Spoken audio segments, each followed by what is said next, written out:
sa inyong lahat. Luzon, Visayas, Mindanao. Here we are again. At tayo po ay muli na nagpapasalamat sa ating Panginoon dahil tayo pong lahat ay muli nagkakasama-sama po ngayon sa ating pong morning coffee break. Dahil nagtapos na po ang ating pong episode na tawag mo, tapusin mo.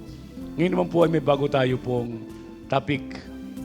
Buhay Kristiyano sa magulong mundo. Paano po natin dito maibabalanse ang ating pong pamumuhay bilang pamilyang Kristiyano, manggagawang Kristiyano, kabataang Kristiyano, nanay na Kristiyano, tatay na Kristiyano, at mga nagtatrabaho at estudyanteng Kristiyano. Ano ang ating layunin? Bakit tayo ay nilagay ng Panginoon? Bago po tayo magsimula, gusto ko muna pong pabatiin ng ating man of God from the Philippine Island, Bishop Fred Ferranco. Thank you, man of God. Good morning po sa lahat ng ating mga kapatid. Good Sa morning. lahat ng ating mga suking taga-subaybay ng ating programa, Morning Coffee Breaks. So, binabati ko po kayo ng isang magandang araw sa araw na ito at magsama-sama po tayong muli para po sa isang oras kalahati ng ating pong talakayan sa napaka-makabuluhang programang ito. Alam ko na tayo pinapagpapala, kaya naman i-share po natin itong live natin para sa mga kapatid natin upang sila din naman ay mapagpala sa biyaya ng Panginoon sa pamagitan po ng salita ng Diyos. Amen. Amen. Napaganda po ng amin pong nararamdaman, naranasan sa mga panahong kayo po ay nagbibigay ng inyong comments, mga kuro-kuro, mga bagay na maitutulong po natin sa ating mga kapatid. Mga bagay na biblical principle at mga makabibliyang konsepto ng pamumuhay Kristiyano, paano po tayo nabubuhay. Yung nakaraan ay ating pong diniscuss ang panghuli, the brokenness before the Lord, because God will never use an unbroken vessel. Hindi po niya gagamitin ng todo ang mga taong hindi po nabasag. So doon po tayo nagtapos ng ating episode. At tawag mo, tapusin mo. Sa pinakahuli pong topic na yon ay panatilihin po natin ang ating pong buhay bilang isang basag na vessel na binuo ng kamay ng Panginoon. Man of God, tawag mo, tapusin mo. Magsisimula muna po tayo sa ating verse dito po sa Philippians 2 verse 14. No? Gawin ninyo ang lahat ng mga bagay na walang mga bulong-bulong at pagtatalo, upang kayo maging walang sala at walang malay, mga anak ng Diyos na walang dungis. Sa gitna ng isang lahing liko at masama, na sa gitna nila'y lumuliwanag kayong tulad sa mga ilaw sa sanlibutan,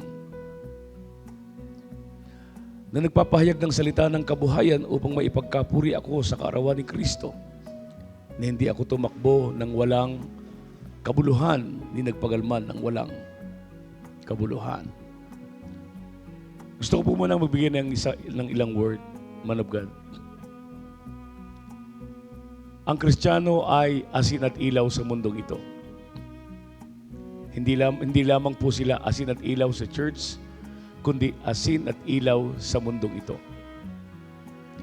So ang pagliliwanag po natin hindi lamang po sa church, hindi lamang po sa loob ng iglesia, kundi maging mismo sa kinabibilangan po nating mundo na kung saan ay hindi po natin pwedeng itago ang liwanag na ating pong natanggap. Man of God, do you have some idea o mga bagay na ikahambing o itutulad o ikakabit, itutugma, iuugnay dito sa ating topic ngayon, buhay Kristiyano sa magulong mundo? Man of God? Sa ngayon, ang mundo ay kailangan natin ng modelo.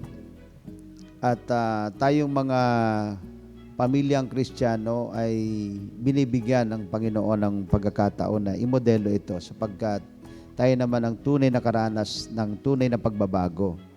Kaya kung hindi po ito maimomodelo natin sa ating mundo ngayon ay alam natin na hindi magandang kasasaglakan.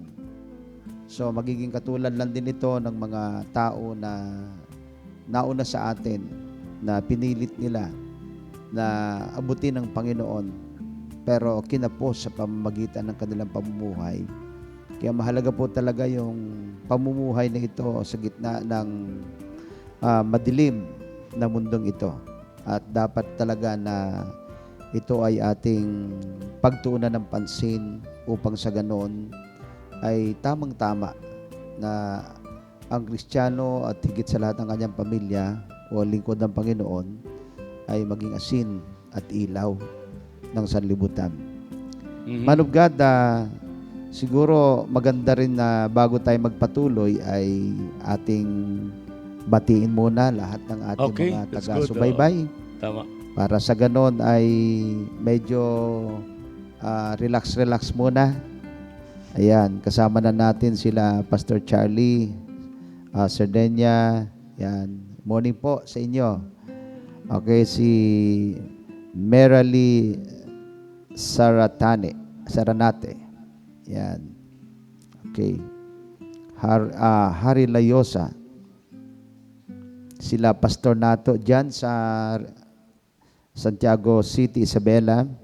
Pastor Ruel del Rosario dyan sa may Quezon, Province Candelaria. Amen. So, yan po, man of God. Praise the Lord. Andiyan rin po si Pastor Jonathan Agbanlog ng ating pong Ordinata Pangasinan. Pastor Rene Mystica.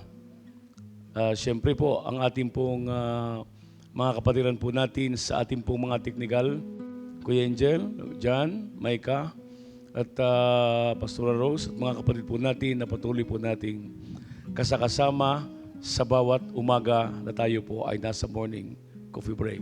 Pagpalain po tayong lahat ng ating Panginoon. Hallelujah. Sabi din natin, man of God, si Pastor Mario Pascual sa Bulacan. Good morning. Morning. Sinon de Guzman. Yan. Mga kapatid natin. Tapos sa Red Call, Mike is watching also. So, Praise God. Tapos si Pastor Pablo Caiso from Nangkwan. Ilocos Sur. Camarines, Ilocos Sur. Ay, Ilocos Sur siya. Yeah, Ilocos Sur yan. Si Welcome Pastor. po mga taga Ilocos Sur. Yung mga taga Ilocos Norte, meron na rin po tayo si Pastora Dodi malapit, no? Ilocos Norte po ito. Malapit. Opo. Mhm. Praise the Lord. Okay. Sige, man of Praise God. God. Ituloy mo So, yun, katulad ng sabi buhay ko nga, Kristiyano sa magulong mundo. So, mahalaga po na ang ating buhay ay talagang naihanda po natin, especially sa panahon ito, sapagkat kapag hindi po tayo handa at hindi po natin inihahanda ang ating sarili, at siyempre hindi lang yung sarili natin. Man of God, kasama yung pakilakas. pamilya natin. Medyo humina ang sound mo. Mahalaga po na maihanda po natin ating mga Ayan. sarili sapagkat sabi ko nga kanina ay nasa magulong mundo tayo. Pagka hindi ho tayo naging handa, maaaring tayo po'y matangay sa mga samot-saring mga challenges na nakakatangay po, no, lalong-lalo mo sa mga naglilingkod sa ating Panginoon. No, lalong-lalo na po ngayon na kung saan nasa panahon tayo ng pandemic. Amen. So, marami pagsubok na kinakailangan mapagtagumpayan po natin. Yes. Ang layunin po ng Panginoon upang tayo po ay manatiling matatag, tayo po ay lumakas, kumain ng tama, may resistensyang espiritual, may immunity, malakas ang ating immune system spiritually, at tayo po ay healthy.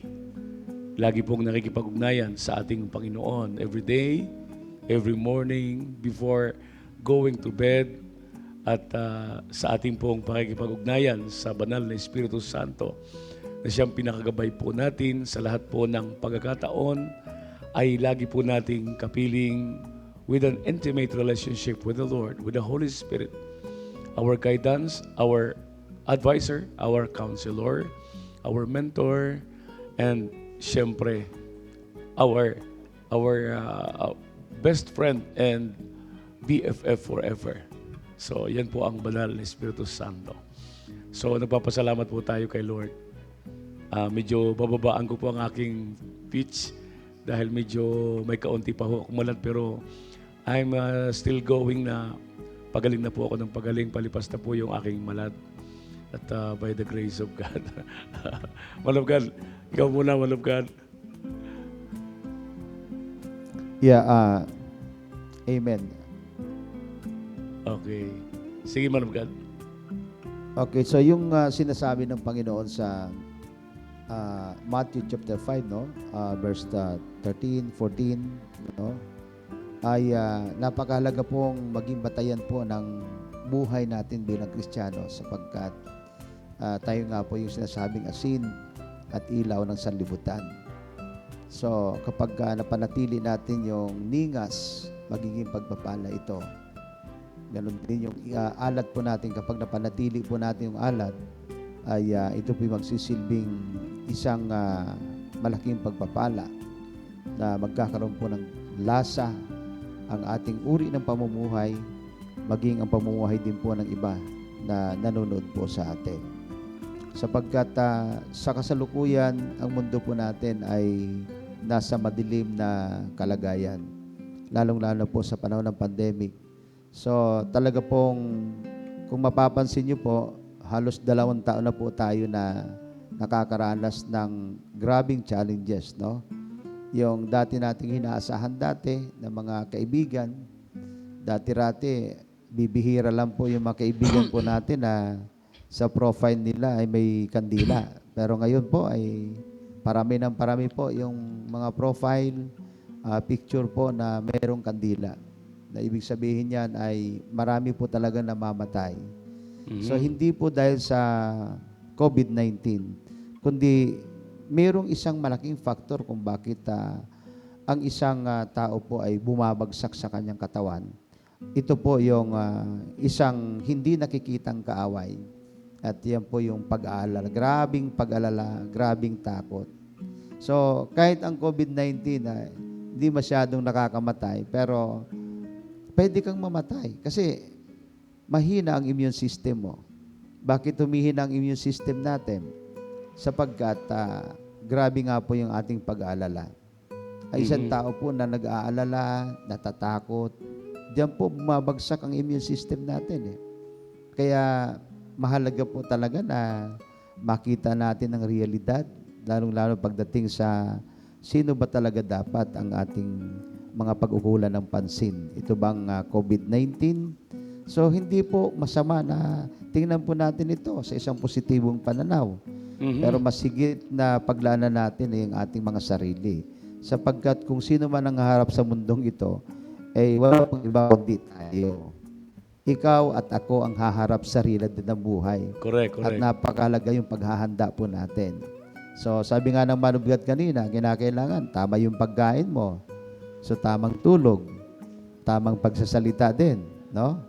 Sa tulad ngayon, medyo nagre-relax ang ating partner sa broadcast natin kasi nga medyo halos mahigit 2 linggo po siyang nagsasalita, walang katigil-tigil para maging pagpapala sa ating mga kamanggagawang pastor.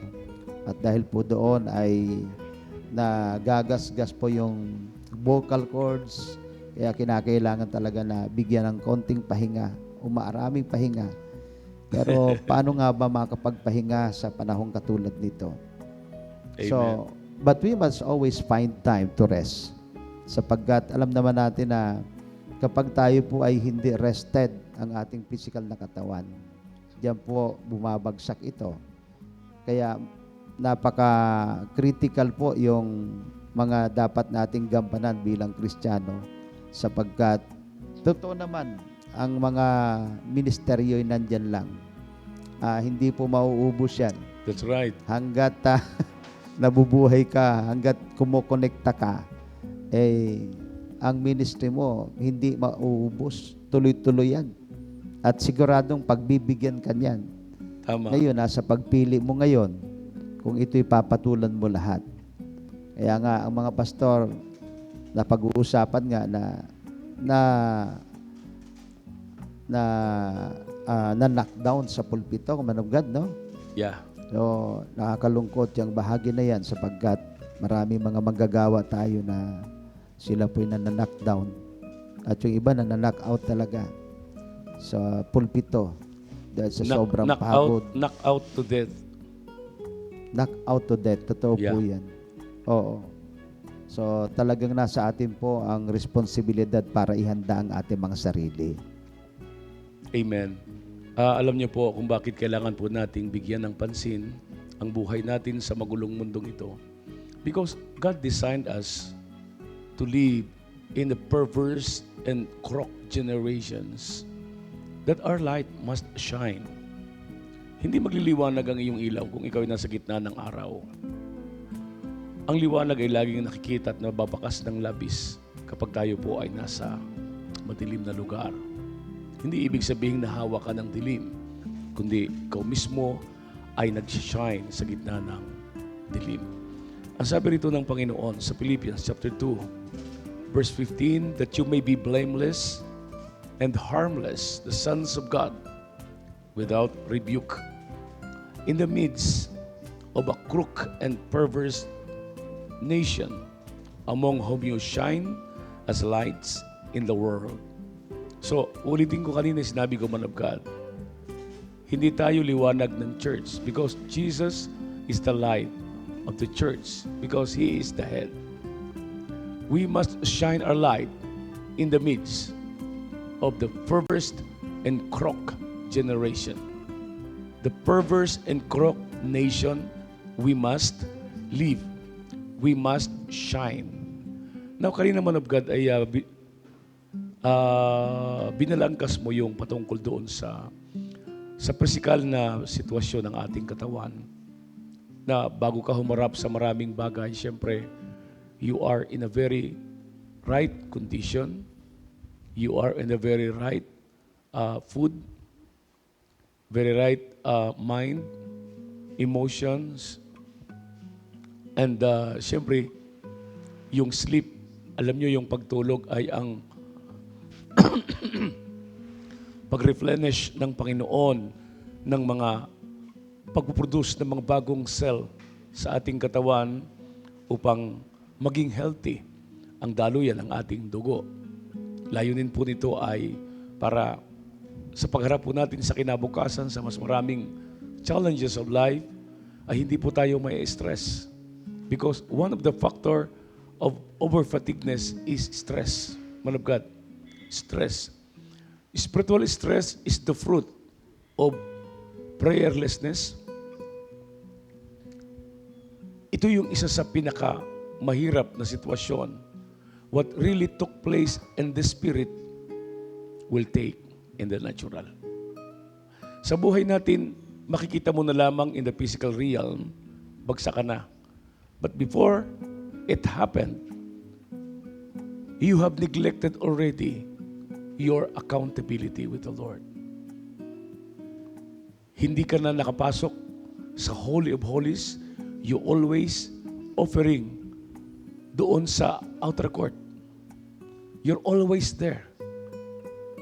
Giving many things for the Lord's name, giving and serving the so-called God, offering the so-called offerings for the glory of the so-called glory to God. But you never enter even to the holy place. Hindi ka makapasok sa holy place dahil nandun ka na lamang sa outer court. You just give and give and give and offer and offer and offer. Kaya ang nangyayari, dahil sa paulit-ulit na mechanical and stressful day of offerings, you become fatigued. You become unhappy. You become dissatisfied. You become sad. You become filled with anxieties dahil you failed to enter even to the holy place where the altar of incense is burning. If you cannot touch the altar of the altar of incense with burning fire, yung ilaw, you cannot enter into the Holy of Holies. You must not be satisfied and contented in every offerings that you gave in. Walang satisfaction sa offerings. Ang satisfaction ay wala rin sa holy place. Bagamat this is the middle of the tabernacle that you are now about to enter into the Holy of Holies. But huwag kang masiyahan sa holy place. Go in the inner court. To the inner court. Desire. Doon ka lang makakahugot ng lakas. Walang lakas, man of God. Walang lakas sa outer court. Walang lakas sa holy place. Ang lakas natin to fight the crook and perverse nation system is when you always enter into the inner chamber, which called Holy of Holies, where we touch the heart of God, where we touch and pour out all of us doon sa Holy of Holies. Man of God, Katulad nung sinabi ng Panginoon sa Isaiah chapter 40 verse 30 na in order to replenish, kasi lahat tayo ay naglalabas ng spiritual strength, spiritual blessing, especially pag nagmi-minister tayo, na dideplete ito. Kasi nagagamit po natin. It's like faith, Ang faith kasi talagang gamit na gamit po natin araw-araw yan. Kaya kapag hindi po ito na-replenish, gaano ka man katindi ng anointing yesterday, pero pwede kang matalo. Pwedeng mawala sa isang idlap. yeah, Dahil sa walang replenish. Look at Peter. He was so much revelation. Doon sa Matthew chapter 16. Makikita natin na Matthew chapter 13, regarding doon sa tanong ng ating Panginoon. Na ang sabi ni Lord, sino ako sa inyo? Sabi ni Peter, sino ako? Sabi ng mga tao, anong sinasabi ng mga tao tungkol sa akin? Sabi ng mga alagad, ikaw daw ay katulad, isang propeta, si Elijah. Pero, sino ako sa inyo? So, sumagot si Pedro, thou art the Christ, the Son of the living God. Sabi ni Lord, blessed are you, Simon Bar-Jonah, for flesh and blood has not revealed it unto you, but my Father who is in heaven. So, sa tindi ng revelation niya tungkol sa ating Panginoon, masasabi mong parang handang-handa na siya sa lahat ng bagay. yes. Pero all of the sudden, man of God, nung nagpapahayag ng Panginoon tungkol sa kanyang kamatayan, itong ating kapatid na si Peter ay biglang nagbago ang kanyang punto sa kanyang buhay. Na siya sa halip na sa espiritu bumatay, siya ay bumatay sa laman. Correct. Kaya sabi ng Panginoon sa kanya, get thee behind me, Satan. Imagine mo, yung kanina, grabe ang kapuspusan ng Espiritu Santo. Maya-maya, iba na ang Seconds lumalabas sa lang. kanyang bibig. Seconds lang, man of God, he became Satan's envoy. Satan's advocate Satan's advocate. or devil's advocate.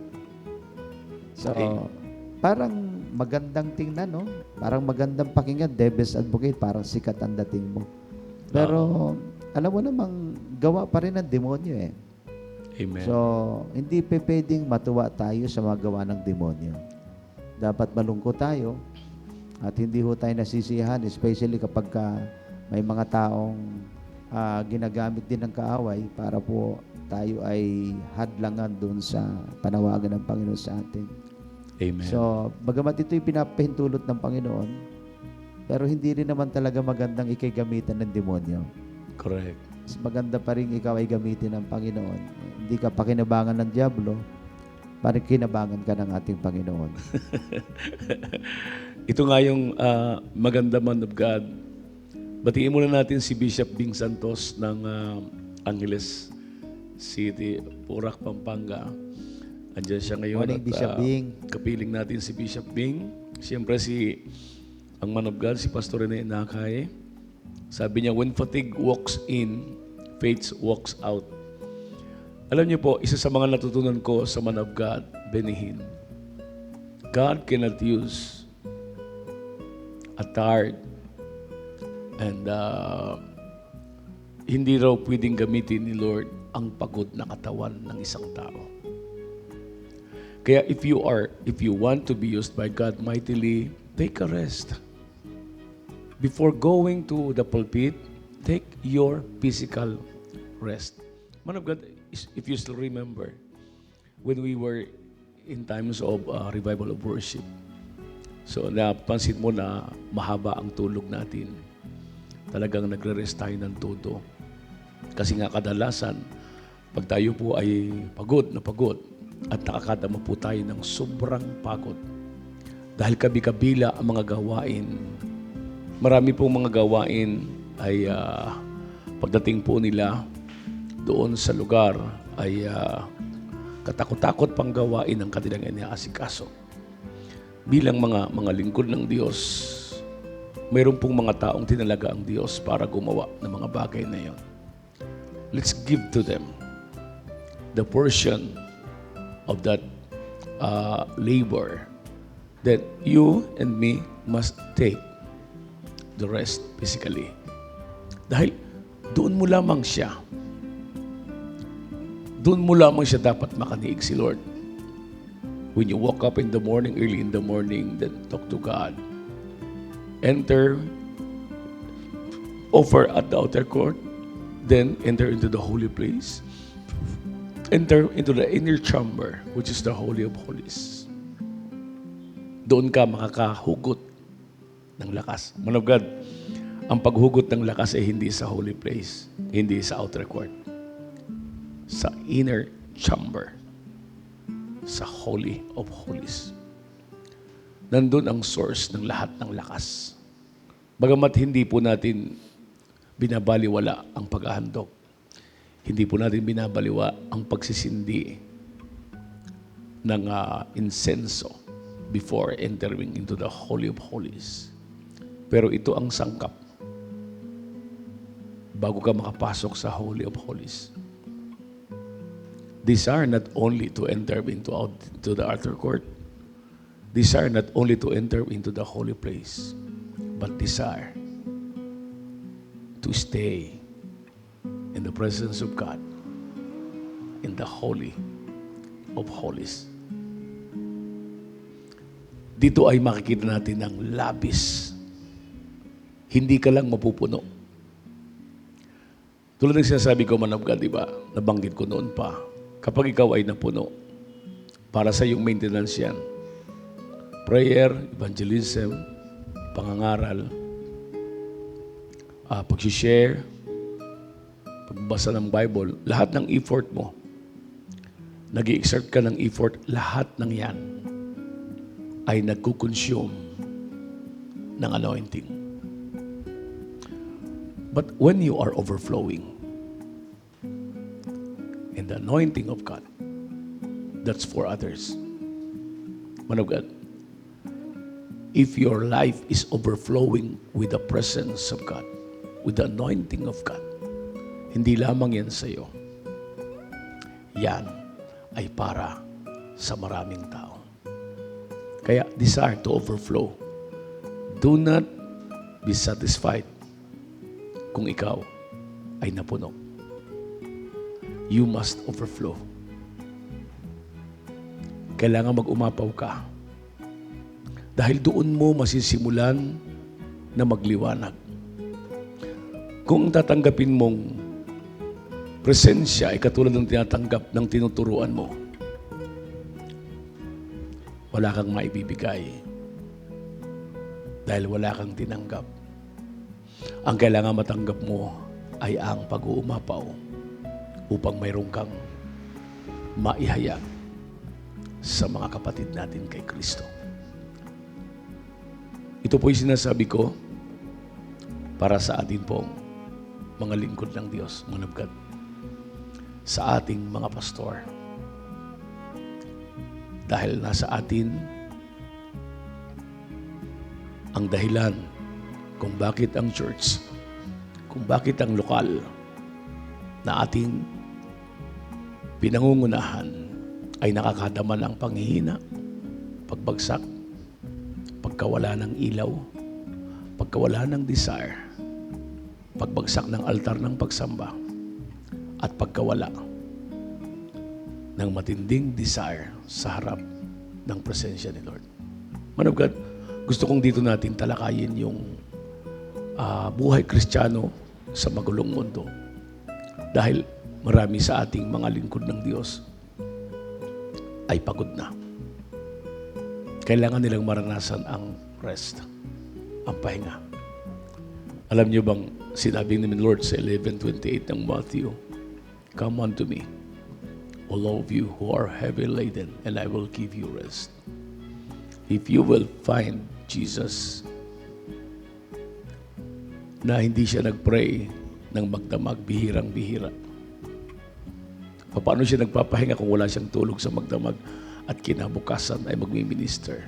Because he took the rest in God's presence. My presence will go with you, and I will give you rest. Man of God, Isang napaka malungkot na kalaban po ng kilos ng Panginoon ay ang marami pong gawain. Bagamat hindi naman po masama na magkaroon po tayo ng mga gawain. Pero kapag ang mga gawain ito ay nagiging higit na competition doon sa pagpasok natin sa Holy of Holies, ito po ay magiging napakalaking balakid doon sa pagtanggap ng pahid ng Panginoon na kailangan mo para masustain ang ministry mo. Sapagkat, sabi mo nga, man of God, ang ministeryo ay bunga lamang ng iyong pagmamahal sa ating Panginoon. that's right. So, ang ibig sabihin, dapat una talaga na binibigay natin yung ating sarili sa Panginoon. At hindi po one-time experience yan. Yan po ay daily experience. Amen. At tawag po natin, we are God-first people. Na kung saan sa lahat ng areas ng buhay natin, inuuna natin ang Panginoon. Ako po ay nakakaranas po before, no? Pagka tayo, man of God, ay pumupunta sa mga gawain ng revival of worship, Oo. maraming beses na kami bumabiyahe sa madaling araw.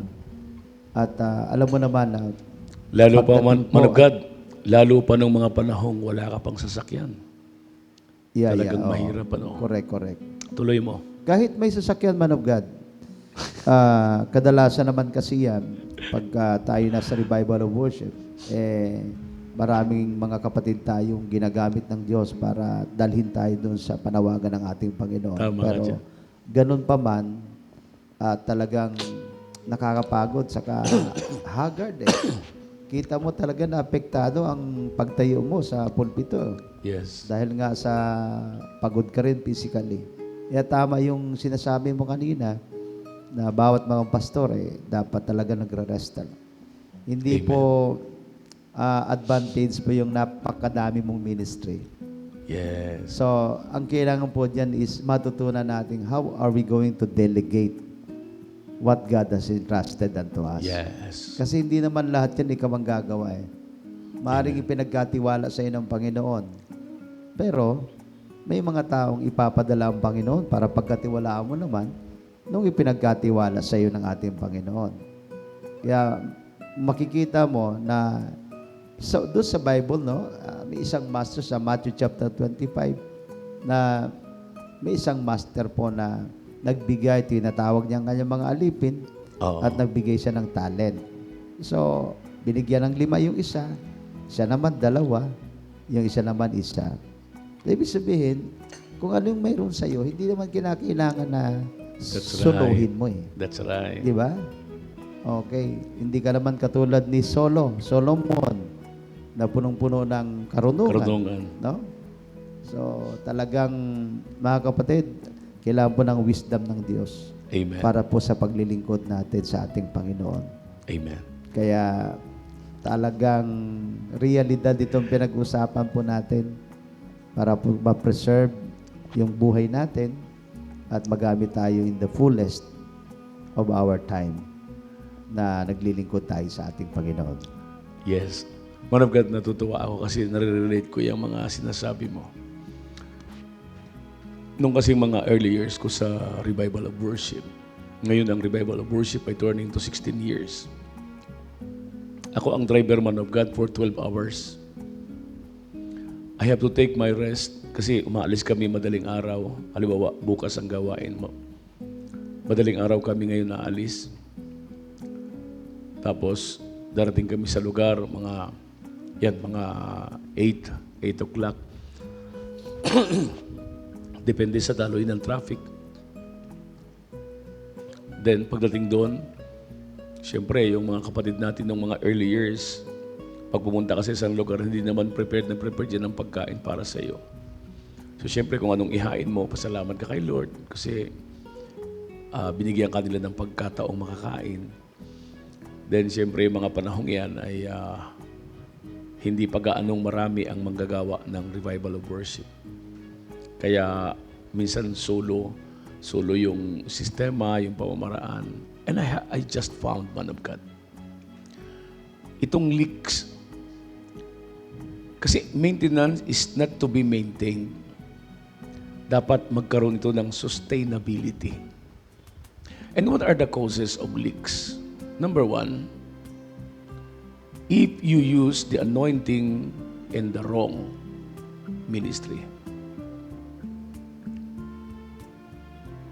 Kapag nagamit mo ang so-called anointing sa isang ministeryong hindi inilaan sa iyo, maglilik ang anointing.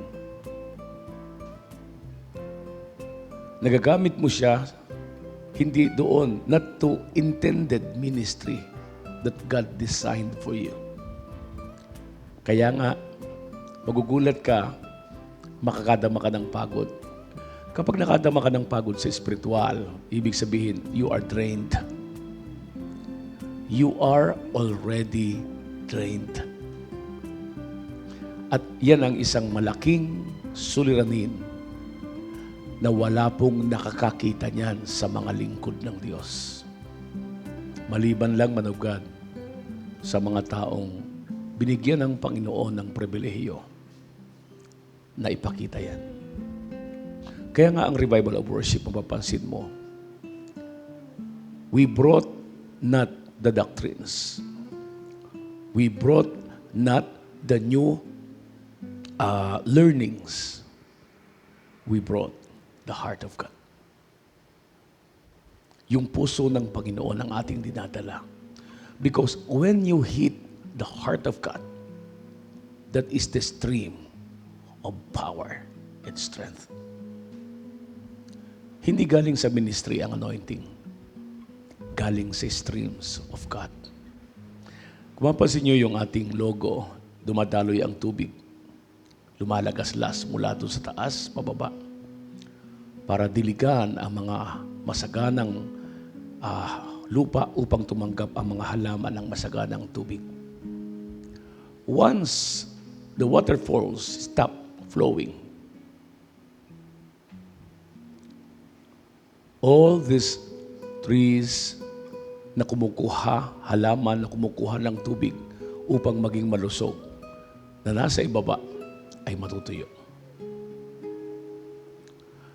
When the flowing of streams of God in your life stop because of overfatigueness, leaks, using your anointing in the wrong ministry, you will be drained. Man of God, hindi ito nakikita ng marami. We will be drained. Absolutely drained. Matutuyo po tayo. At mapapansin mo na lang ang pagkatuyo kapag ikaw ay tumatayo na sa pulpito na walang nangyayari. Man of God, ito'y isa sa pinaka principle ng sustainability ng anointing. My fellow servants of God all over the nation, and even to the nations of the world, I tell you this. Do not maintain the anointing, but always desire to sustain and increase the anointing of God to the fullest. Huwag kang maghangad ng maintenance. Hangarin mo ang mag-overflow. Find out the leaks. When the stream stops, you will be drained. When you use the anointing in the wrong ministry, you will be drained. When your desire is not enough to find a way to drink a fresh water from the stream, you will be drained. Paano ka mabubuhay ng tama sa mundong liko kung wala kang proteksyon? Especially, tayong mga lingkod ng Lord. Ito mga kapatid, I want to add. Alam niyo bang sa pang-apat na dahilan na nakaka-drain ay yung ikaw ay pinahiran ng Diyos pero nakikipag-balitaktakan ka ng mga pangit at negatibong bagay laban sa mga kapatid. Yes, you are in the right position. Nasa tama kang posisyon, nasa tama kang kalagayan. Pero ginagamit mo ang iyong sarili, ang iyong labi, ang iyong dila, na sambitin ng mga bagay na hindi karapat-dapat. Matutuyo ka. Kahit maipahayag mong tama ka, I tell you, hindi yan nararamdaman ng marami. Na akala nila nandun pa rin si Lord.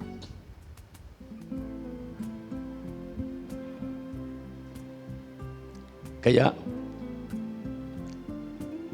kailangan nating matrace.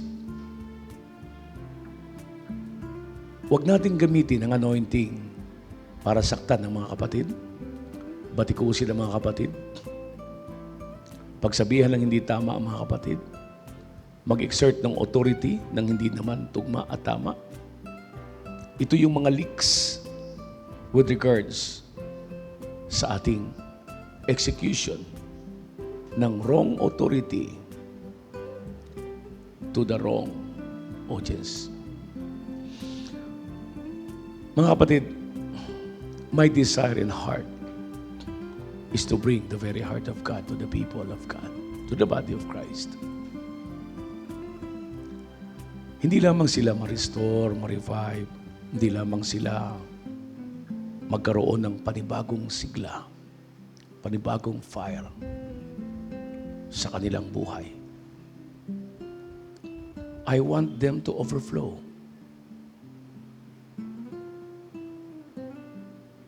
I want the people of God to overflow with the anointing of the Holy Spirit.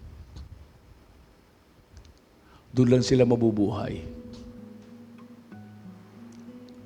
sa mundong ito nang may maliwanag na ilaw sa gitna ng kadiliman. Huwag mong patulan ang mga nagsasabi sa iyo, mga negatibo. Uubusin niya ng anointing na pinagkatiwala ni Lord sa iyo. Huwag ka magpaliwanag. Do not use your anointing to explain your stand. Let the Lord explain it. by the proof of what you live. Let the Lord show to the world your explanation, not your mouth. Kaya nga ang sabi ni Lord, kung mayroong magmumura sa'yo, pagsabihan ng masama, gantihan mo ng mabuti. Why? The Lord Jesus do not want for us that the anointing we receive from the Lord leak and drain. Man of God, ito yung mga medyo malalim ng konti upang ang ating mga kamanggagawang lingkod ng Diyos ay hindi maging tsismoso at mga tsismosa na mga lingkod ng Diyos. Man of God.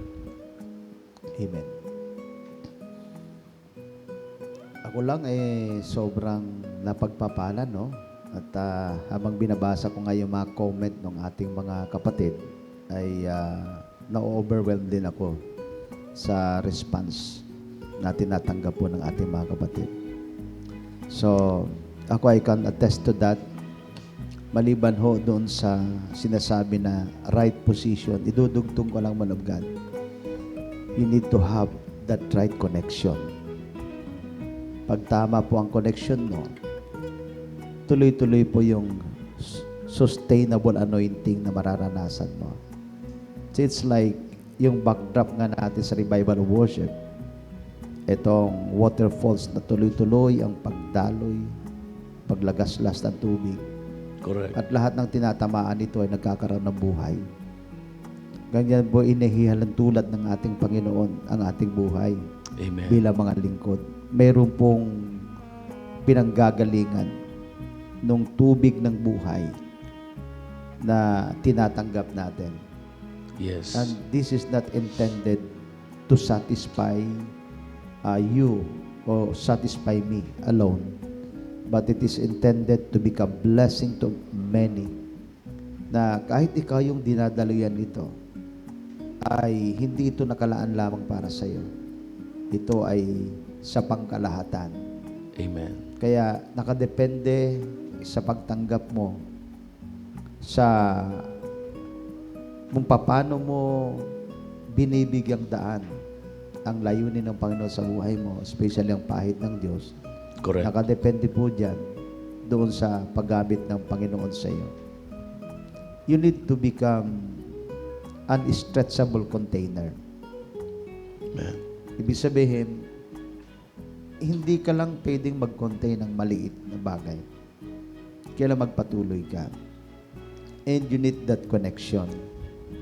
Kasi Amen. minsan, kapag ang isang kapatid tumanggap na, pinuputol yung connection. Pumapalaot siya.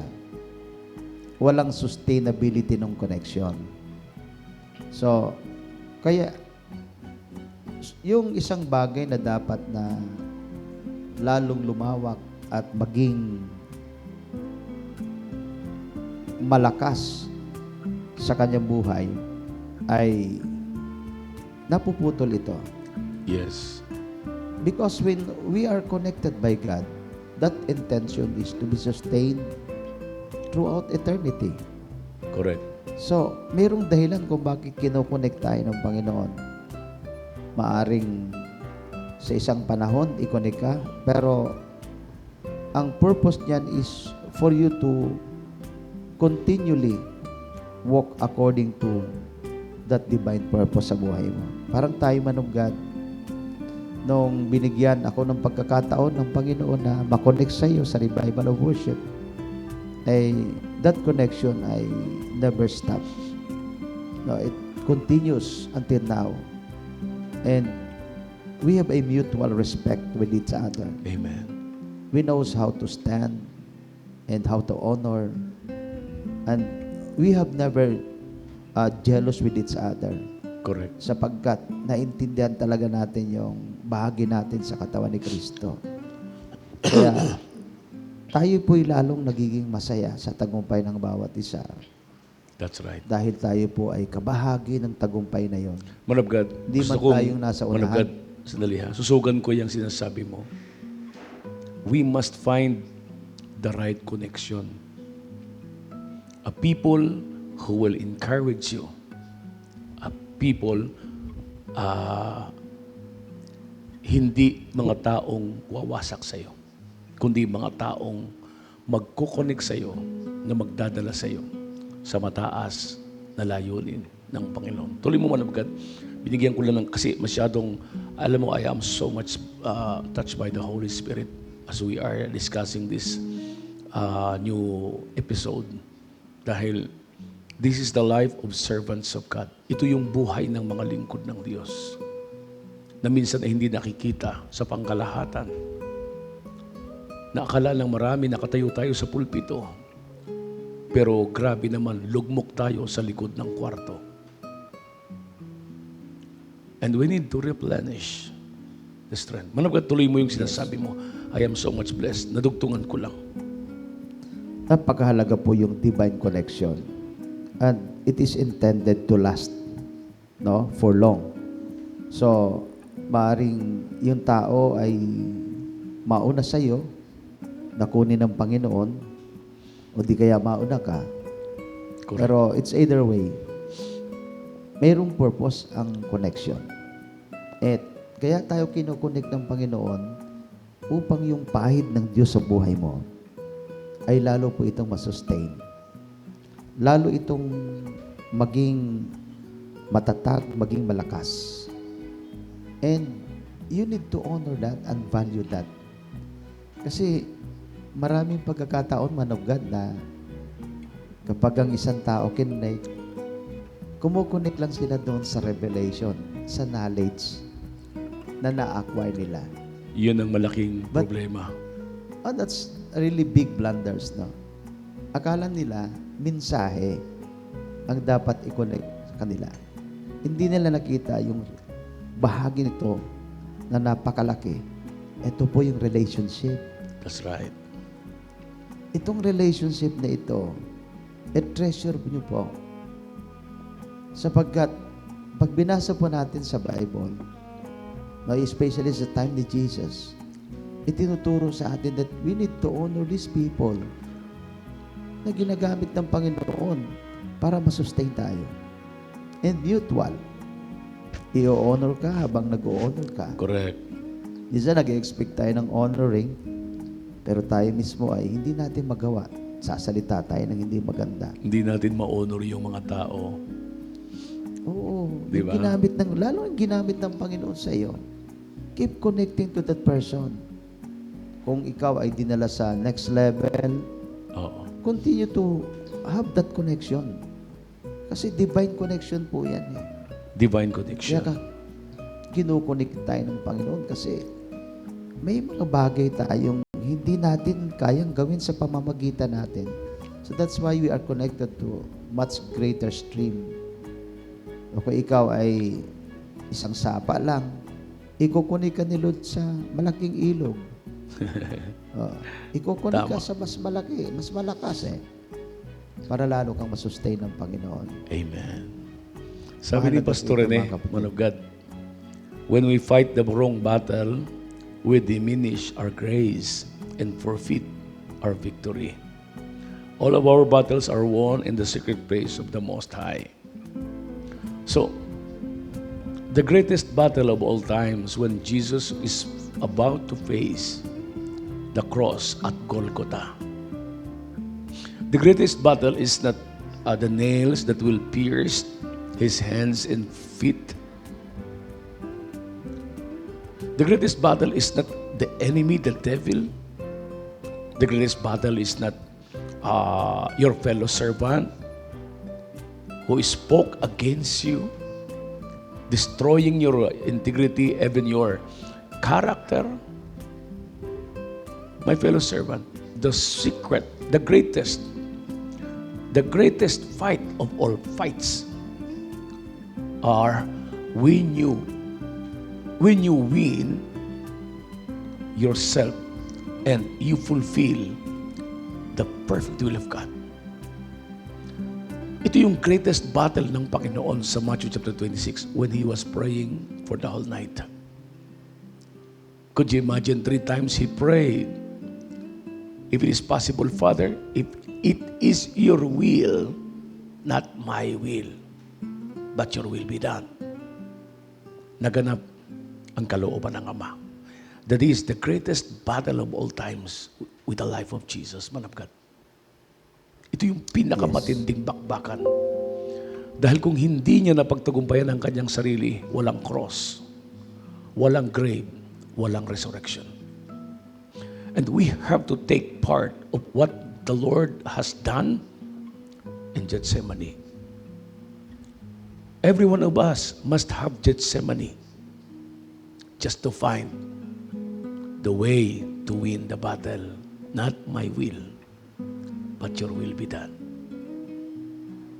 Do not associate with the people who is strongly opposed the touch and the presence of the Holy Spirit.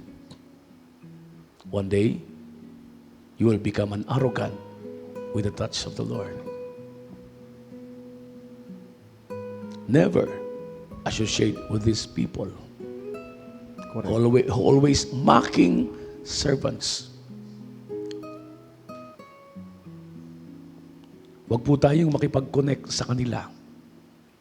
I-connect po natin ang mga taong alam nating tayo ay magkakaroon ng mas malaking kapakinabangan sa buhay spiritual. Because the source of all these things, kahit bumaha ang pagpapala, if your spirit is low in life living, I tell you, you will be overcome of this wealth of the world. Mahihilo ka. Kaya nga si Lord, ang tanging layunin ni Satan doon sa Matthew chapter 4 sa desierto, if you will worship me, I will give you all the splendor of this world. The splendor of this world is always, ito yung laging gusto ni Satan na ialok sa iyo at sa akin. Bagong sasakyan, bagong housing lot, bagong church lot, church building, and travel around the nations of the world, travel to the nation.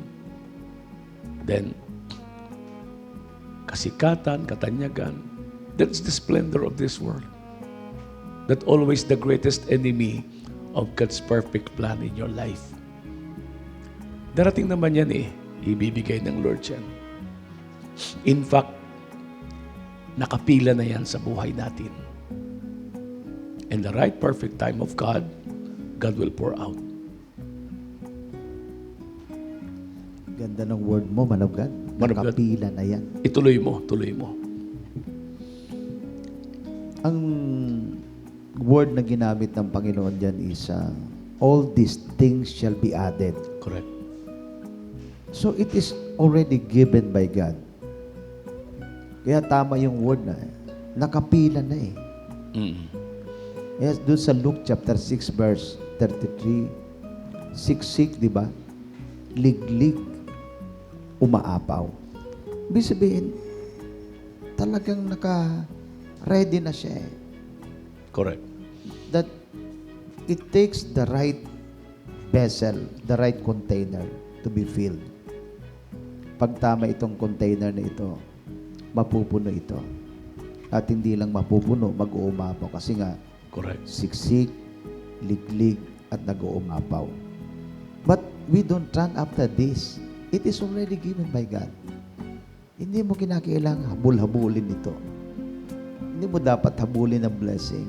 Yes. Habulin mo yung giver ng blessing. Kasi diyan tayo nabubuhay. In Him we live and move and have our being. Hindi po tayo nabubuhay sa mga material na bagay, bagamat kailangan po natin. That's right. We need to pursue God. And we need to have that right connection. Mga taong naniniwala sa iyo, nagtitiwala sa iyo, mga taong pinupush ka, hindi ka dinadown. Yeah. Yan po yung mga taong samahan natin. Yung nag-i-encourage sa'yo, kaya mo yan, kapatid. Kaya mo yan. Yung wala lang taong nakakakita na maganda sa'yo, pero may mga tao pa rin ipadadala si Lord para ikaw ay palakasin. Yan yung mga Correct. tamang tao na dapat nating samahan. Amen. So, iwanan po natin yung mga taong inuhugo tayo pababa. Samahan po natin yung mga taong... Yes. At hindi lamang po tayo ko-connect, no? Ipupurso talaga natin. Let's pursue that kind of relationship. So, naalala ko nga, man of God, no, si Elisha. Minsan tinatalakay na rin natin yan. Oh. When Elijah is about to be taken away by God, no? At nakahanda na rin yung pagpasa ng anointing sa kanya, ipapasa na po yung anointing, ipapasa po kay Elisha. Pero sabi ni Elijah sa kanya, dito ka muna. Oh, Punta muna ako sa Gilgal. correct. Ay, itong kapatid natin si Elisha, hindi talaga pumayag eh. Hindi ako papayag. Hindi ako Sama ako sa iyo. In fact, man of Sama God, ako sa... hindi siya natutulog eh. Correct. Oo. He keep always awakened. Dahil baka pagkurap niya, wala na ang kanyang master na si Elijah. Tuloy mo, man of God.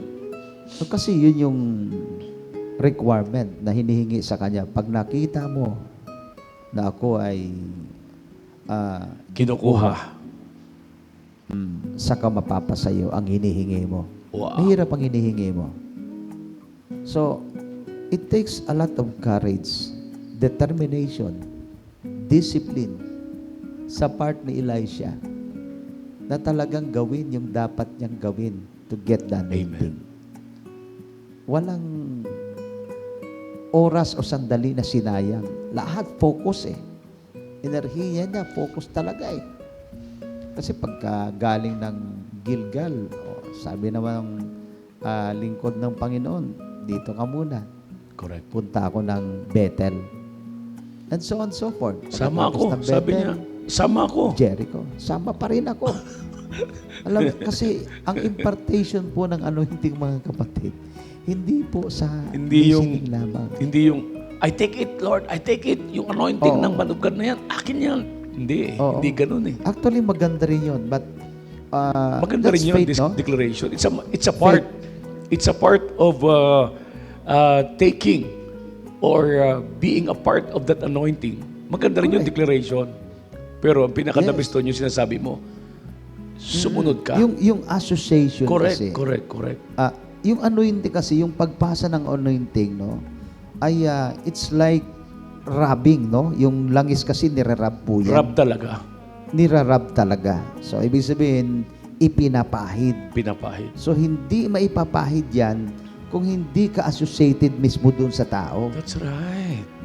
So, napakahalaga po talaga na you need to keep this divine connection upang maipasa sa iyo ang dapat maipasa. So, mahirap mong tumatanggap tayo ng gusto natin tanggapin ang anointing, tanggapin natin ang pahid ng Panginoon, but we will never connected. And man of God, one of the connection that we need to really exercise is we need to honor the man of God that God uses, that God used to us. How are we going to honor? Wow. How are we going to honor? Correct. Dito po, pag sinabing honoring is, you need to give weight. Binibigyan mo ng bigat, ng special, no? Recognition. At paano mo ginagawa? Nabasa niyo po ba yung account doon kay Mordecai nung si Haman ay gustong agawin, gustong magpapel? Gustong agawin yung favor intended to Yung Mardochai. favor. Yeah. Kaya tinanong siya ni Haring Ahasuerus, ang sabi sa kanya, anong maganda kayang gawin sa isang taong ino-honor? Oo. Lahat ng mga magaganda sinabi niya dapat. Ni Haman. Akala niya sa kanya. kasi sa Kanya. Pero that's really the thing, how are we going to honor a person? Especially, Manong God, yan yung may value sinasabi talaga ng sa atin. Panginoon. Yan yung sinasabi ng Panginoon. Kapag may isang tao nag-imbita sa iyo, huwag kang umupo sa unahan. Baka sabihin sa iyo, doon ka sa likod kasi may uupong mas katangi-tangi sa iyo. Mas dakila Mas magandang sa'yo. doon ka sa likuran para naman pag sinabi sa iyo na dito ka maupo sa unahan, yun yung karangalan. That is favor. Alamin mo kung saan yung pwesto mo. Huwag kang singit ng singit na parang surot. Kung saan may singit, nandun ang surot. Correct. Hindi tayo mga surot na mga lingkod ng Diyos. Tayo ay mga lingkod ng kataas-taasang Diyos. Malagad tuloy mo yun. Abaganda. Hindi mo kinakailangang pilitin ng Panginoon na bigyan ka ng pabor. Correct. So it's an automatic response ng pagmamahal ng Panginoon sa atin. Yes. So, katulad nung nangyari kay Mordecai, di ba? Hindi naman niya iniisip na yung kanyang ginawang yon, nakalimutan pa eh. Nakalimutan ng hari. Walang binigay na honoring eh. Nakaligtaan, ano? Nakaligtaan. Kaya dito ko nakita, man of God, na kapag nakaligtaan ka ng tao sa ginawa mo, relax ka lang. Kasi hindi nakakalimutan ng Panginoon. Aalalahanin ka ni Lord. Yes, oo. Because what we are doing to the Lord will never be in vain. Our labor is not in vain. Yes. Lalo pag ginawa mo ito, no, in the kingdom of God, ay lahat ng bagay na ito walang masasayang. Invested in the kingdom of God will never be wasted. Kaya Amen. po, yung ginawa ni Mordecai na nakalimutan po, hindi na-recognize, mayroong time si Lord. At dumating na yung time. E nawa po, dumating na yung time. May time na darating talaga na i-honor ng Diyos. Yes, may ang perfect ating time talaga, pananampalataya. man of God. Alam mo, man of God, parang kung i-apply natin sa ating mga sarili, lagi naman tayong aping-api ang mga pastor ang mga manggagawa. Kapag ikaw ay nagpastor sa panahong wala kang katuwang o yung asawa mo'y unbeliever, ay mabigat yon. Katakot-takot na mga salita at kapangitan, lahat ay tutuyain ka, kukutsain dahil nagpastor ka, naglingkod ka. Pero may timetable si Lord naman Malilimutan ka nilang i-appreciate sa panahon ikaw ay nagsisimula. But the day shall come that they will appreciate you doon sa ginagawa mo. Man of God, gusto kong balikan yung sinasabi natin kanina. Ang mundo, ang layunin ng mundo ay sirain ka. Ilagay ka sa disyerto. Pero alam mo ba, kapatid na manggagawa kay Kristo, gusto ka ring dalhin ng Panginoon sa disyerto. Sa Matthew chapter 4, it is the Holy Spirit who brought Jesus into the desert to be tempted by the devil. The Holy Spirit brought Jesus into the desert just to be tempted. What is the purpose? Because that time, man of God, is the Lord Jesus is about to fulfill His ministry. Ang kanyang tagumpay sa katapusan ay nakadepende sa unang tukso na pinakamabigat na nangyari sa kanya. Dito maglalarawan na lahat ng tuksong papasok sa iyo sa panahon ng iyong paglilingkod hanggang sa katapusan ay iyong mapagtatagumpayan. When the Lord Jesus asked me, "Do you love me, son?" "Yes, Lord, I love you." "Give up your job." "Yes, Lord." I gave up my job, man of God. The time, napakaganda ng pwesto ko, napakaganda ng position ko. Maganda ang lahat. Then the second one, "Do you love me, son?" "Yes, Lord, I love you." Give up your profession. Minsan kapag humihingi si Lord ng isang bagay, di natin alam ang mangyayari. Pero ito ang larawan ng tagumpay na iyong tatahakin. And the very first moment God tested you? Are you willing to give up your life for me?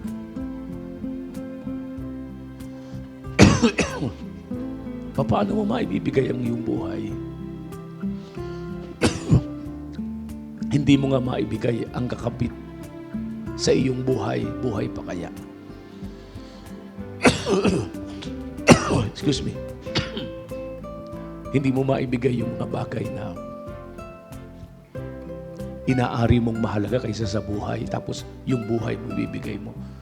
I think mukhang hindi yata mangyayari. And Jesus was tested by God the Father. Despite of all the fact that He is the begotten Son, but He must pass the greatest temptation ever in His life.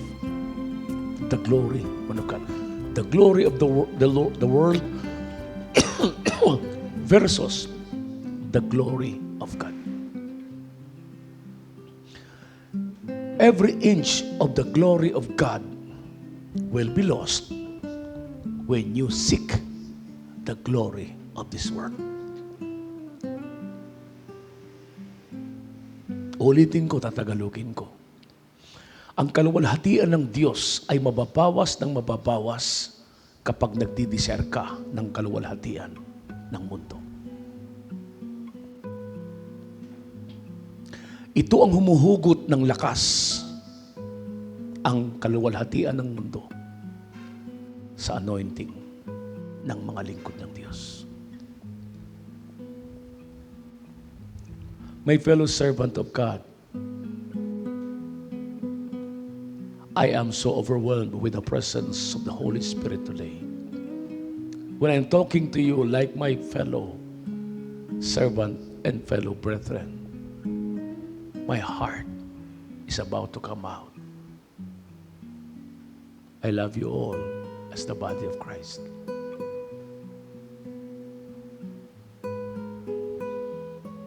I feel so much burden.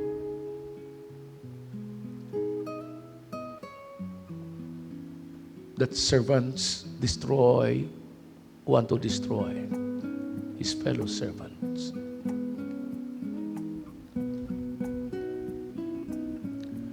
Pahintulutan nating ilagay sa lagayan ng espada ang matalas na espada ni Pedro upang makapagpagaling ng tainga ni Malco ang ating Panginoon. Unless nailagay natin sa tamang lalagyan ang espada at gamitin sa tamang paggamit ang espada, sasaktan nito ang katawan ni Kristo.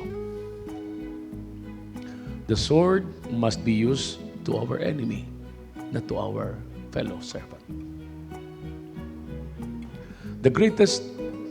One of the great service na ipinagay ni Lord, the greatest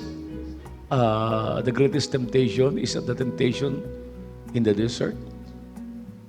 The greatest battle is the battle in Gethsemane. But the greatest service of being a servant is when Jesus took the towel at ang planggana at hinugasan ang paa ng mga alagad. No servant can do that unless they are fully connected with the anointing of the Holy Spirit. God designed us not only to become victorious, na wala tayong gagawin. Remember, battle is not easy. Battle is always exerting your life to the fullest as God uses you bilang isang instrumento ng Panginoon. I love the body of Christ, man of God, so much. I pray and always praying at my closet. Lord, allow us to reach the Philippine Island. I want to bring your heart. I want to saturate all the places where your name have not known yet, and to strengthen the body of Christ by your power and glory. It's my desire. I always cry since I received this call 1994 until this very moment. My heart is burning.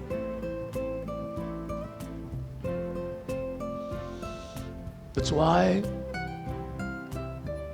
I said, Lord, allow me to touch your very heart so that I can touch the heart of your people. It's my utmost desire to bring the very heart of God, man of God. I am not seeking the glory of this world. I always seek God, the source of all glory in the universe. I would want always to His presence.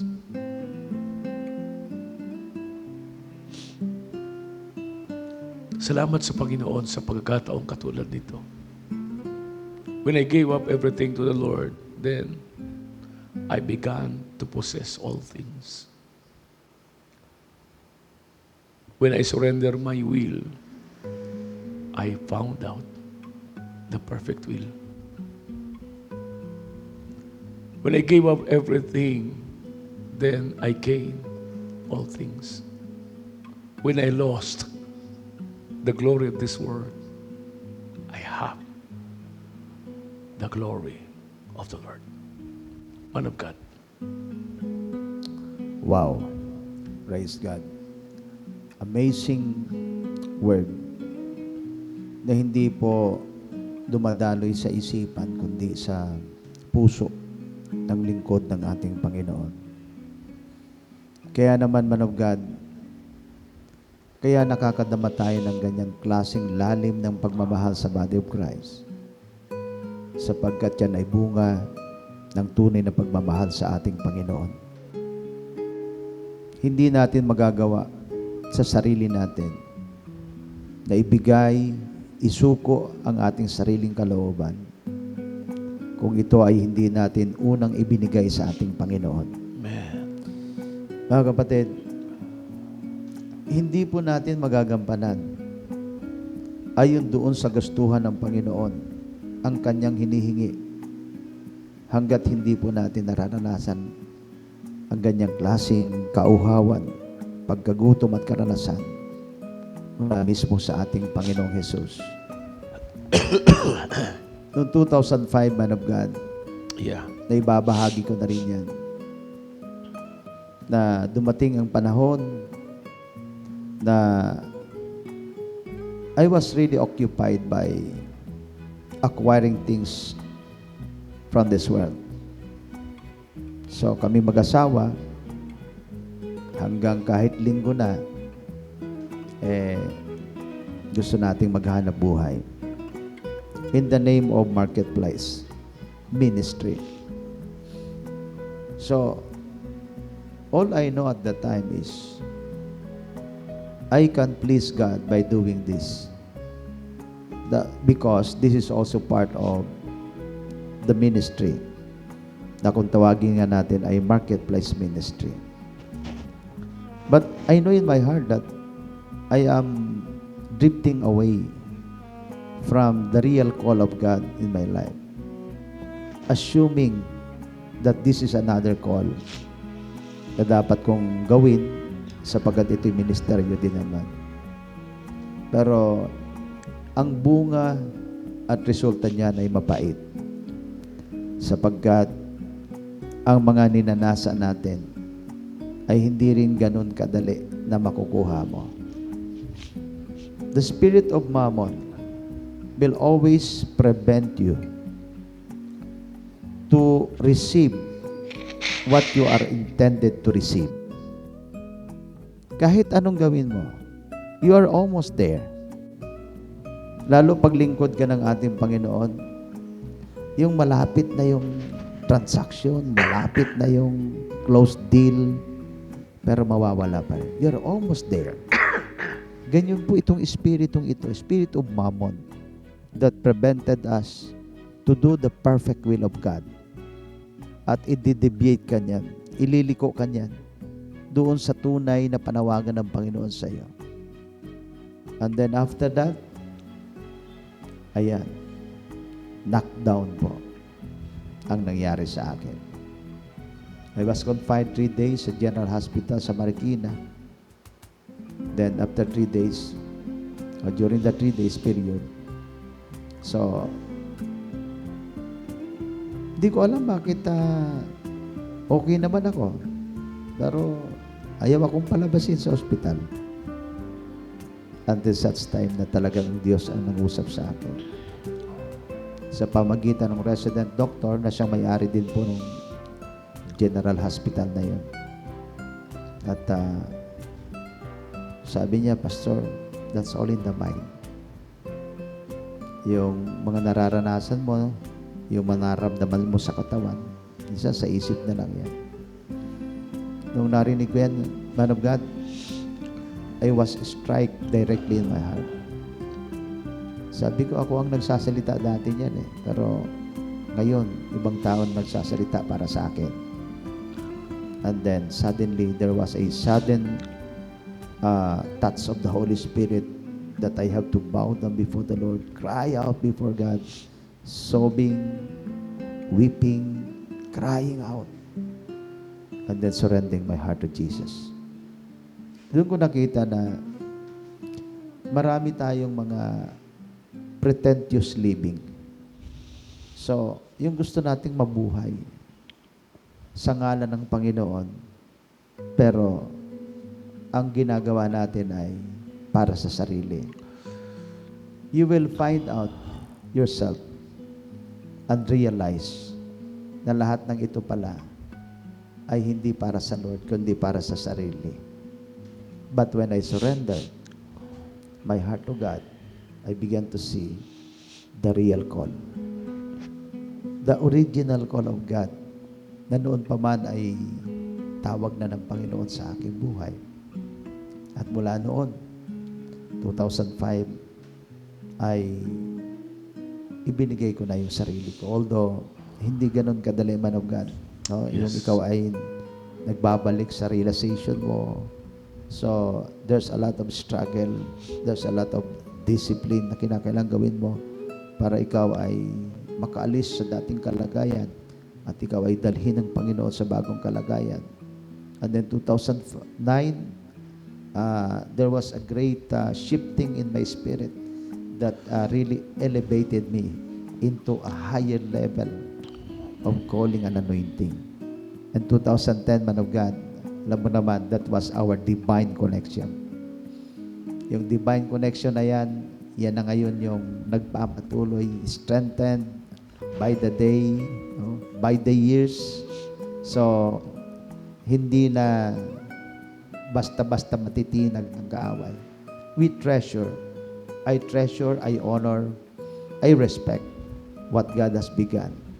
At alam ko maraming mga kapatid tayong pastor na nakakaunawa sa pinag-uusapan natin. Amen. So, when I begin to surrender, then you will see the greater picture of what God has called you to be.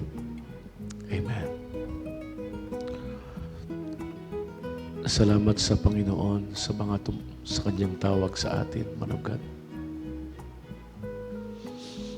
May the Lord allowed me to touch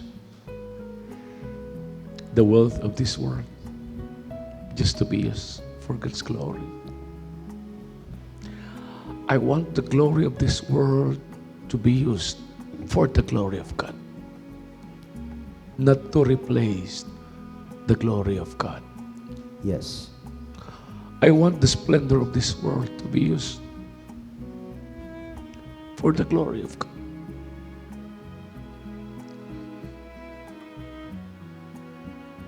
may the Lord allow us to reach every nation.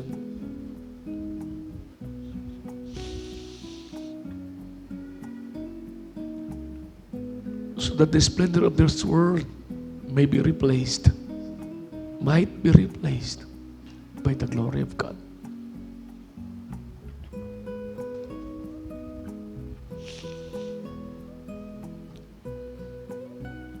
Pahintulutan ng Lord na mahawakan ko ang kinahuhumalingan ng mundo, hindi upang ipalit ko sa kaluwalhatian ng Diyos, kundi magamit ko ito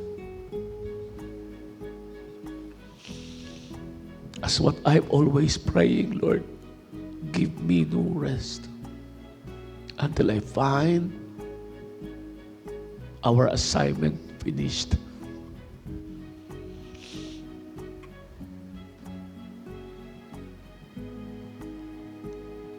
The world, in its desire, will always destroy God's people. But God desires melt the glory and the splendor of this world. Ang tingin ng Panginoon sa splendor ng mundo ay isang bagay lang na hindi kayang ipagpalit, even in the glimpse of the glory of God. We have just tasted the glimpse of the glory of God. We never yet saw and experienced the fullness of His glory. Mangyayari yun kapag tayo ay na kay Lord na. What we are experiencing today is just a glimpse, man of God, just a glimpse. The world will pour out His own splendor and glory just to deceive servants. Then the people of God. We must be aware of the devil's scheme, like Paul said in Ephesians 6. We must be ready of the devil's scheme, the devil's tactic, the devil's strategy. He always wants to replace the glory of God to the glory and splendor of this world. Kung mayroon kang sasakyan, mayroon kang bagong bahay, marami kang pera, ang glory na yan ay hawak mo sa iyong kamay. Huwag mong pahintulutang ito'y tumakip sa iyo, napapalit sa glory ng Diyos na nasa iyo. Pahintulutan mo na mahawakan ito, ma-enjoy ito. But do not allow yourself to the splendor of this world become your gods, become your mammon. They are just creative creation, creative being, creation of the Lord. The fullness of His glory is always in the Lord, with the Lord. Ang tagumpay natin ay nakasalalay. Hindi sa kinang ng mundong ito, kundi sa nag-uumapaw na kaluwalhatian ng Panginoon. That's why Moses said to the Lord and asked Him, Lord, show me now your glory. Nakita ni Pedro ang glory na ito. Sabi niya doon sa Mount of Transfiguration, Lord, pwede bang dito na lamang tayo? Gagawa kami ng kubol, isa sa iyo kay Elijah at isa kay Moses.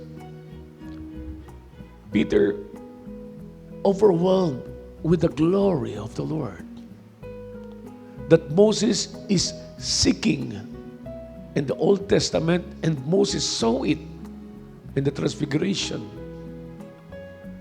when Jesus was transfigured. And Peter saw it, and Peter also overwhelmed. Kapatid, ang gagawa kay Kristo, huwag kang ma-overwhelmed ng glory ng mundo. Ma-overwhelmed ka ng glory ng Panginoon.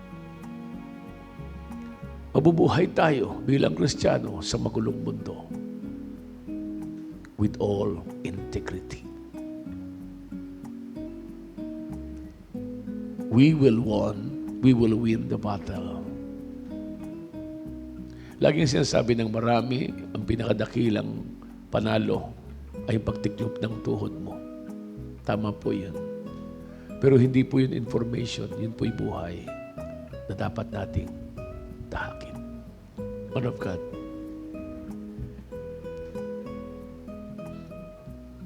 This kind of presence is all we need in the body of Christ. The touch of the Holy Spirit Amen. cannot be replaced by the things of this world. Kaya naman, we just enjoy our fellowship together. We treasured this relationship, not because we want to have a brotherhood, an organization, a fellowship of servants, but first of all, because the presence of God is uniting us, making us one to do the will of God. Amen. In His presence, there is fullness of joy. Yes. In His presence, there is peace. Walang ibang pinakamasayang buhay. It's only to be found in the presence of God. Amen. And what God is doing today is, He is gathering His people, His anointed ones, to become a corporate man that will bring about revival for this nation Wow. and the nations of the world. Yes. May God find us faithful. Well done, good and faithful servant. Napagkatiwalaan ka sa maliit na bagay. Pagkakatiwalaan ka sa maliit na bagay. Amen. We are satisfied with what God is doing in our life. But we need to sustain, pursue that kind of anointing sa buhay natin. And the time that we were connected, that the time that God is beginning to strengthen us and making us big enough to fight Goliath, to slay the Goliath of our times, Amen. especially your personal Goliath of fear, worry, anxiety, unbelief, so on and so forth.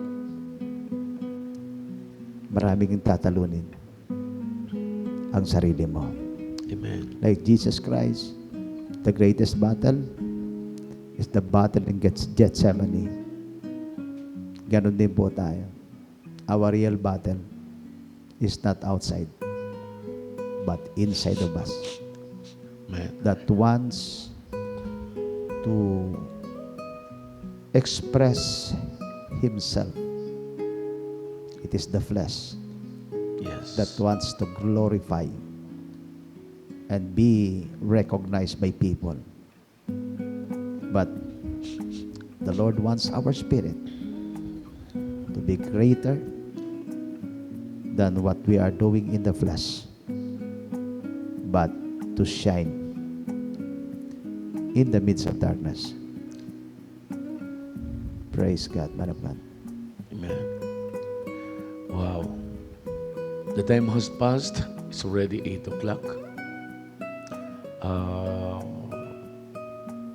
This is my very first time since we began to air this program of Morning Coffee Break that I am crying inside of me, that the Lord is touching my heart so much. This is the very first time.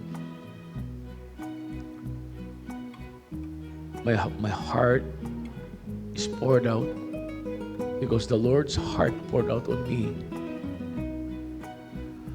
Salamat sa Panginoon. Salamat po sa inyong buhay. I am so much blessed today. Magpatuloy po tayo, mga buhay Kristiyano sa magulong mundo.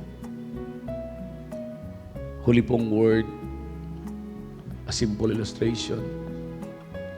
Kahit anong alat po ng karagatan, kahit ano pong gawing alat ng karagatan, hindi po nahahawang isda upang maging maalat. Dahil meron silang kaliskis na nagde-depend sa kanila para maging maalat. Pag sila iniluto mo, inihaw mo, ay kailangan mong lagyan ng asin dahil alam mong matabang ang laman ng isda. We are living in this world filled with crook and perverse generation. The glory of this world always want to replace the glory of God in our lives. So ito po yung panahon naman para laging mag-glorify si Lord. Pakiusap ko lang po sa pagdating ng mga pagpapala sa buhay natin. Pisikal na pagpapala na mahahawakan natin. Hayaan nating magdingding ang kaluwalhatian ng pagpapala na yan. But do not allow to replace the glory of God for that temporal glory of this world. What a prophet, a man, even if he gains the whole world, if he lost his life. Pinakamahalaga pa rin is the Lord. His will, His perfect will to each and every one. Tayo ay mga Kristiyano na mabubuhay ng tagumpay sa magulong mundo. Man of God, tatapos na tayo. Amen. Ang liwanag na mayroon sa buhay natin ay tuloy-tuloy po ang pagdingning nito. At habang nagniningning ito, ang dilim ay kusang umaalis. Ang dilim ay nalulubig. Yes. Sapagat ang liwanag sa buhay natin ay nagpapatuloy. Amen. It keeps on shining. Kaya po, even the devil is aware of this ongoing work of the Holy Spirit inside out. Darating ang panahon, katulad ni David, magpapahinga ka rin sa lahat ng laban mo sa buhay. Amen. Magtatagumpay ka. Bibigyan ka ng tagumpay ng Panginoon. At hindi puro pagsubok. Alam kong pagod na tayo sa pagsubok. Pero huwag ka mag-alala dahil hindi naman ipapahintulot ng Panginoon ang pagsubok na yan. Na wala kang way out sapagkat ang Diyos din naman ang gumagawa ng way out. Amen. Para tayo ay makaalis at makarating sa ating tagumpay. Mga kapatid, maraming salamat.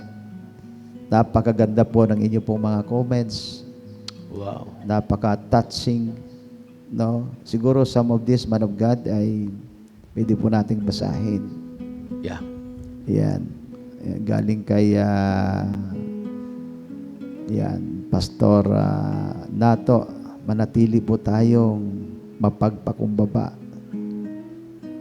Pastor Joyce, praise God sa buhay niyo, man of God. Pastor Rene Inakay, Gethsemane, God means oil. It means oil. Yeah. So, That's malupit oil. yun, ha? Totoo yan. Ang get saka ang money ay parehong oil. Kasi yan ay nagtutumbas, man of God, doon sa olive. Kasi ang olive, when you want to get the oil, you must press it so much press na walang matitirang matigas. Lahat ay basag para lumabas ang oil. And that is the meaning of Gethsemane. Oil. pinagsamang jet oil, money oil. Kaya yan po ay kahulugan ng pagpapahid ng Diyos to enter into the suffering as a man and to arise with truly God, the Savior of the world. Salamat po sa inyong lahat, mga kapatid, at salamat po sa inyong pong oras sa loob po ng 1.5 hour. We discuss the very heart of God. And you have seen that our hearts is not for our glory, it's for the glory of God. Muli po tayong magkita habang tayo po ay mga Kristiyanong nabubuhay sa mundong ito. Mabuhay po tayo na ligtas, payapa, matagumpay sa magulong mundo. Pagpalain po tayong lahat ng ating Panginoon. Shalom. Shalom. Shalom, shalom. Amen. God bless you.